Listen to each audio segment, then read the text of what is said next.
अयोध्या के राम मंदिर में दिए जाने वाले सबसे कीमती और अनोखे उपहार। नंबर 1, सोने के कलश और धनुष बाण। पटना के हनुमान गढ़ी मंदिर की ओर से अयोध्या के राम मंदिर को 10 करोड़ रुपए, सोने का कलश और सोने का धनुष बाण भेंट किया गया, जो कि अब तक की सबसे बड़ी भेंट। सोने की चरण पादुका। 64 वर्ष के छल्ला श्रीनिवास शास्त्री ने सोने और चांदी से बनी 8 किलो की चरण पादुका को अपने सिर पर रख नंगे पांव हैदराबाद से अयोध्या आए और योगी आदित्यनाथ को चरण पादुका भेंट किया। आपको बता दूं कि ये उस रास्ते से पैदल चलकर आए जिस रास्ते से भगवान श्री राम रामेश्वरम से अयोध्या पहुंचे थे। 600 किलो घी। राजस्थान के जोधपुर से अयोध्या के राम मंदिर के लिए 600 किलो घी 108 कलशों में रखकर जोधपुर से 5 रथों में अयोध्या लाया गया।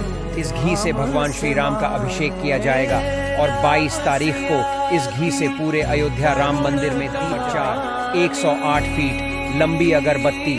गुजरात से अयोध्या आई 108 फीट लंबी अगरबत्ती। इसे दुनिया की सबसे लंबी अगरबत्ती कहना गलत नहीं होगा। आपको बता दूं कि इस अगरबत्ती को बनाने में लगभग 3 से 4 महीने का समय लगा है और इसकी लागत लगभग 3 से 4 लाख पड़ी है। कहा जाता है यह अगरबत्ती 1.5 से 2 महीने तक जलेगी और आसपास के 3 से 4 किलोमीटर तक इसकी खुशबू से भक्तों का मन भरेगा। 400 किलो का ताला। अलीगढ़ के एक बुजुर्ग जोड़े सत्य प्रकाश शर्मा और उसकी पत्नी ने अयोध्या के राम मंदिर के लिए 400 किलो का ताला भेंट किया। आपको बता दूं कि इस ताले को बनाने में 6 महीने का समय लगा।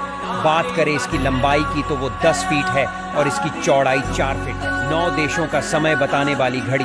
लखनऊ के अनिल साहू ने अयोध्या के राम मंदिर के लिए एक अनोखी घड़ी बनाकर भेंट की है जो 9 देशों का समय बताती है।